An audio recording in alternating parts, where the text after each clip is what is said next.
जय हिंद साथियों, स्वागत है आप सभी का मेरे YouTube चैनल स्टडी विद खुशबू पर। दोस्तों, आज की इस वीडियो में मैं हिंदी व्याकरण के 50 महत्वपूर्ण प्रश्न उत्तर लेकर आई हूं जो प्रतियोगी परीक्षाओं में अक्सर पूछे जाते हैं। दोस्तों, पहला सवाल है, जो क्रिया अभी हो रही है उसे क्या कहते हैं? जो क्रिया अभी हो रही है उसे क्या कहते हैं? ऑप्शंस हैं अपूर्ण वर्तमान, सामान्य वर्तमान, संदिग्ध वर्तमान या इनमें से कोई नहीं। दोस्तों, इस सवाल का सही जवाब हो जाएगा ऑप्शन ए, अपूर्ण वर्तमान। जो क्रिया अभी हो रही है उसे अपूर्ण वर्तमान कहते हैं।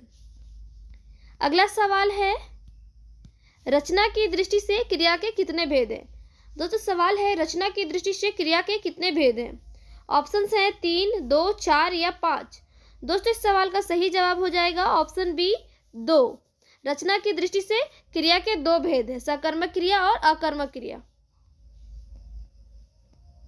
अगला सवाल है, जब कर्ता एक क्रिया समाप्त कर उसी क्षण दूसरी क्रिया में प्रवृत्त होता है तब पहली क्रिया क्या कहलाती है? दोस्तों, सवाल है जब कर्ता एक क्रिया समाप्त कर उसी क्षण दूसरी क्रिया में प्रवृत्त होता है तब पहली क्रिया क्या कहलाती है? सही जवाब है ऑप्शन सी, पूर्णकालिक क्रिया। दोस्तों, इस सवाल का सही जवाब है ऑप्शन सी, पूर्णकालिक क्रिया। अगला सवाल है, विशेष्य क्या है? विशेष्य क्या है? सही जवाब हो जाएगा ऑप्शन ए, जिस शब्द के विशेषता बताई जाती है उसे विशेष्य कहते हैं। दोस्तों, सवाल है विशेष्य क्या है, तो इसका जवाब हो जाएगा जिस शब्द की विशेषता बताई जाती है उसे विशेष्य कहते हैं। अगला सवाल है, सर्वनाम कितने प्रकार के होते हैं? सर्वनाम कितने प्रकार के होते हैं? दोस्तों, इस सवाल का सही जवाब है ऑप्शन सी, 6। सर्वनाम 6 प्रकार के होते हैं। अगला सवाल है, हिंदी में कुल कितने सर्वनाम है? हिंदी में कुल कितने सर्वनाम है? सही जवाब है ऑप्शन सी, 11। हिंदी में कुल 11 सर्वनाम है। अगला सवाल है, निम्नलिखित में से कौन संज्ञा का प्रकार नहीं है? निम्नलिखित में से कौन संज्ञा का प्रकार नहीं है? ऑप्शंस हैं व्यक्तिवाचक, जातिवाचक, देशवाचक या भाववाचक। दोस्तों, इस सवाल का सही जवाब हो जाएगा ऑप्शन सी, देशवाचक। निम्नलिखित में से देशवाचक जो है वो संज्ञा का प्रकार नहीं है। इसके अलावा व्यक्तिवाचक, जातिवाचक और भाववाचक ये तीनों जो है वो संज्ञा के प्रकार हैं। अगला सवाल है, संज्ञाओं के साथ आने वाली विभक्तियों को क्या कहा जाता है? दोस्तों, सवाल है संज्ञाओं के साथ आने वाली विभक्तियों को क्या कहा जाता है? सही जवाब है ऑप्शन बी, विशिष्ट।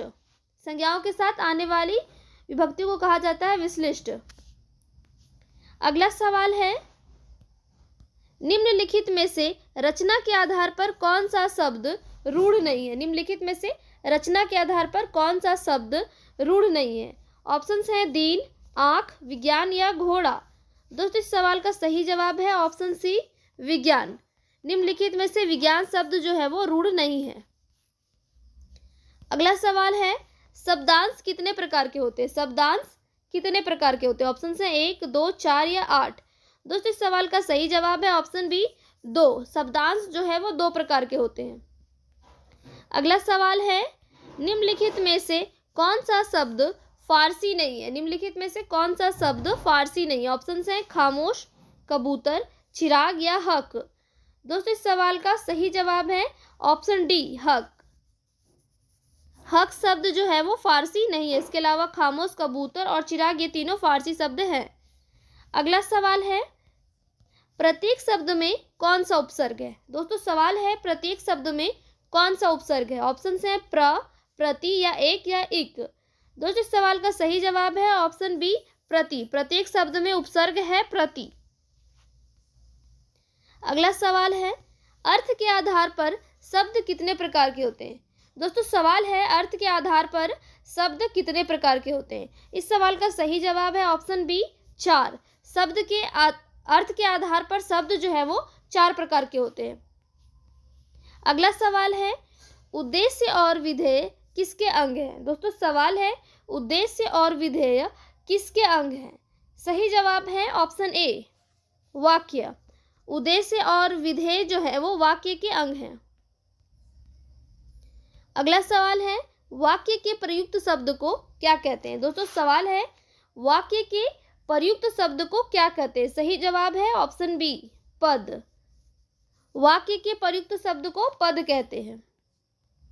अगला सवाल है, दो अलग अलग भाषाओं के मेल से बना हुआ शब्द क्या कहलाता है? दोस्तों सवाल है, दो अलग अलग भाषाओं के मेल से बना हुआ शब्द क्या कहलाता है? सही जवाब है ऑप्शन डी, संकर। दो अलग अलग भाषाओं के मेल से बना हुआ शब्द संकर कहलाता है। अगला सवाल है, नीलांबर शब्द में कौन सा समास है? दोस्तों सवाल है, नीलांबर शब्द में कौन सा समास है? सही जवाब है ऑप्शन डी, कर्मधारय समास। नीलांबर शब्द में कौन सा समास है? कर्मधारय समास है। अगला सवाल है, किस समास में दोनों पद मिलाकर एक नया अर्थ प्रकट करते हैं? दोस्तों सवाल है, किस समास में दोनों पद मिलाकर एक नया अर्थ प्रकट करते हैं? इस सवाल का सही जवाब है ऑप्शन ए, बहुब्रीहि समास। बहुब्रीहि समास में दोनों पद मिलकर एक नया अर्थ प्रकट करते हैं। अगला सवाल है, किस समास में दोनों पद प्रधान होते हैं? दोस्तों सवाल है, किस समास में दोनों पद प्रधान होते हैं? सही जवाब है ऑप्शन सी, द्वंद्व समास। द्वंद्व समास में दोनों पद जो है वो प्रधान होते हैं। अगला सवाल है, जिस समास में कोई पद प्रधान नहीं होता है उसे कौन सा समास कहते हैं? दोस्तों सवाल है, जिस समास में कोई पद प्रधान नहीं होता उसे कौन सा समास कहते हैं? सही जवाब है ऑप्शन बी, बहुब्रीहि समास। सवाल का सही जवाब है ऑप्शन बी, बहुब्रीहि समास। बहुब्रीहि समास में कोई भी पद प्रधान नहीं होता है। अगला सवाल है, विशेषण और विशेष्य के योग से कौन सा समास बनता है? दोस्तों सवाल है, विशेषण और विशेष्य के योग से कौन सा समास बनता है? सही जवाब है ऑप्शन बी, कर्मधारय समास। विशेषण और विशेष्य के योग से कौन सा समास बनता है? कर्मधारय समास बनता है। अगला सवाल है, निम्नलिखित में से कौन सा समास नहीं है? निम्नलिखित में से कौन सा समास नहीं है? सही जवाब है ऑप्शन बी, कर्मकारक समास नहीं है। ऑप्शन बी जो है कर्मकारक, ये कोई समास नहीं है। इसके अलावा जो अव्ययी भाव है, द्वंद्व है, बहुब्रीहि, ये तीनों समास है, कर्मकारक समास नहीं है। अगला सवाल है, बचपन कौन सा शब्द है? बचपन कौन सा शब्द है? सही जवाब है ऑप्शन सी, संज्ञा। बचपन जो है वो संज्ञा शब्द है। अगला सवाल है, उपमान और उपमेय का अभेद क्या कहलाता है? उपमान और उपमेय का अभेद क्या कहलाता है? सही जवाब है ऑप्शन बी, रूपक। उपमान और उपमेय का अभेद रूपक कहलाता है। अगला सवाल है, जहां उपमेय में उपमान की समानता की संभावना व्यक्त की जाती है वहां कौन सा अलंकार होता है? दोस्तों सवाल है, जहां उपमेय में उपमान की समानता की संभावना व्यक्त की जाती है वहां कौन सा अलंकार होता है? सही जवाब है ऑप्शन बी, उपमा। जहां उपमेय में उपमान की समानता की संभावना व्यक्त की जाती है वहां पर उपमा अलंकार होता है। अगला सवाल है, जहां बिना कारण के कार्य का होना पाया जाए वहां कौन सा अलंकार होता है? दोस्तों सवाल है, जहां बिना कारण के कार्य का होना पाया जाए वहां कौन सा अलंकार होता है? सही जवाब है ऑप्शन सी, विभावना। जहां बिना कारण के कार्य होना पाया जाए वहां पर विभावना अलंकार होता है। अगला सवाल है, भारत के सम भारत है, इसमें कौन सा अलंकार है? दोस्तों सवाल है, भारत के सम भारत है, इसमें कौन सा अलंकार है? सही जवाब है ऑप्शन बी, अनन्वय अलंकार। भारत के सम भारत है, इसमें अनन्वय अलंकार है। अगला सवाल है, वीर या आल्हा किस जाति का छंद है? वीर या आल्हा किस जाति का छंद है? सही जवाब है ऑप्शन बी, मातरिक। वीर या आल्हा जो है वो मातरिक जाति का छंद है। अगला सवाल है, छंद का सर्वप्रथम उल्लेख कहाँ मिलता है? दोस्तों सवाल है, छंद का सर्वप्रथम उल्लेख कहाँ मिलता है? इस सवाल का सही जवाब है ऑप्शन ए, ऋग्वेद। छंद का जो सर्वप्रथम उल्लेख है वो कहाँ मिलता है? ऋग्वेद में मिलता है। अगला सवाल है, हिंदी किस भाषा परिवार की भाषा है? दोस्तों सवाल है, हिंदी किस भाषा परिवार की भाषा है? सही जवाब है ऑप्शन ए, भारोपीय। हिंदी जो है वो भारोपीय भाषा परिवार की भारोपीय परिवार की भाषा है, भारोपीय। अगला सवाल है, भारत में सर्वाधिक खड़ी बोली वाली भाषा कौन सी है? दोस्तों सवाल है, भारत में सर्वाधिक खड़ी बोली वाली भाषा कौन सी है? सही जवाब है ऑप्शन ए, हिंदी। भारत में सर्वाधिक खड़ी बोली वाली भाषा है हिंदी भाषा। अगला सवाल है, निम्नलिखित में से कौन सी भाषा हिंदी के अंतर्गत नहीं आती है? सवाल है, निम्नलिखित में से कौन सी भाषा हिंदी के अंतर्गत नहीं आती है? सही जवाब है ऑप्शन डी, तेलुगु।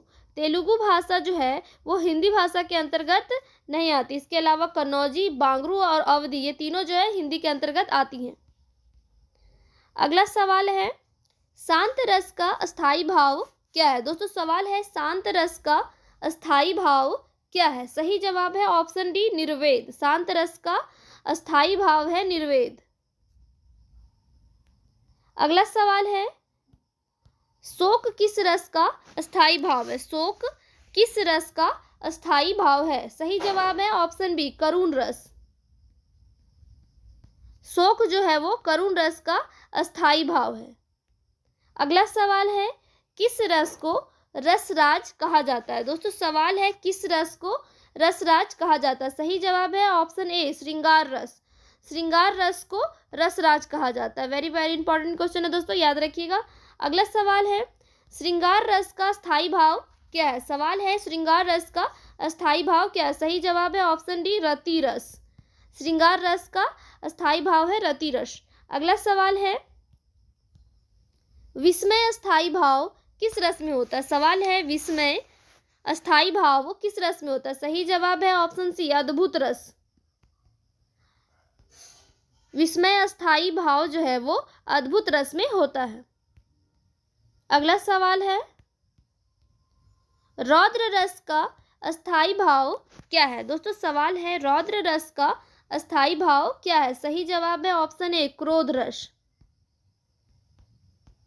रौद्र रस का अस्थाई भाव है क्रोध रस। अगला सवाल है, वीर रस का अस्थाई भाव क्या है? वीर रस का अस्थाई भाव क्या है? सही जवाब है ऑप्शन बी, उत्साह। वीर रस का अस्थाई भाव है उत्साह। अगला सवाल है, अनुभावों के कितने भेद होते हैं? अनुभावों के कितने भेद होते हैं? सही जवाब है ऑप्शन सी, 4। अनुभावों के 4 भेद होते हैं। अगला सवाल है, हिंदी में कुल कितने सर्वनाम है? दोस्तों सवाल है, हिंदी में कुल कितने सर्वनाम है? सही जवाब है ऑप्शन सी, 11। हिंदी में कुल 11 सर्वनाम है।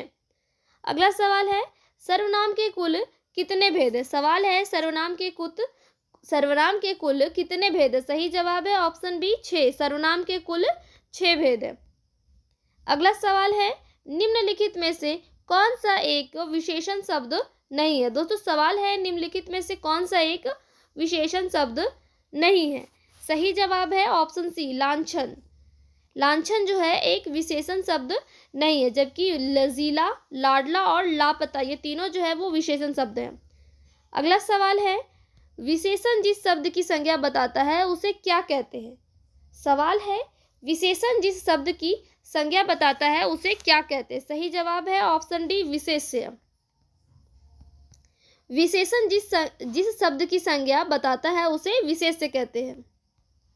अगला सवाल है, व्याकरण की दृष्टि से कौन सा शब्द विशेषण नहीं है? व्याकरण की दृष्टि से कौन सा शब्द विशेषण नहीं है? सही जवाब है ऑप्शन डी, भय। व्याकरण की दृष्टि से विशेषण जो भय शब्द जो है वो विशेषण नहीं है। इसके अलावा भयभीत, निर्भीक और भीरु ये तीनों जो है व्याकरण की दृष्टि से विशेषण शब्द है। अगला सवाल है, जिस विकारी शब्द में संज्ञा की व्याप्ति मर्यादित होती है उसे क्या कहते हैं? दोस्तों सवाल है, जिस विकारी शब्द में संज्ञा की व्याप्ति मर्यादित होती है उसे क्या कहते हैं? सही जवाब है ऑप्शन बी, विशेषण।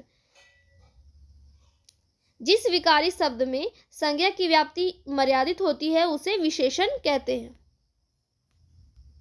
अगला सवाल है, गुणवाचक विशेषण के कितने भेद होते हैं? गुणवाचक विशेषण के कितने भेद होते हैं? सही जवाब है ऑप्शन सी, 7।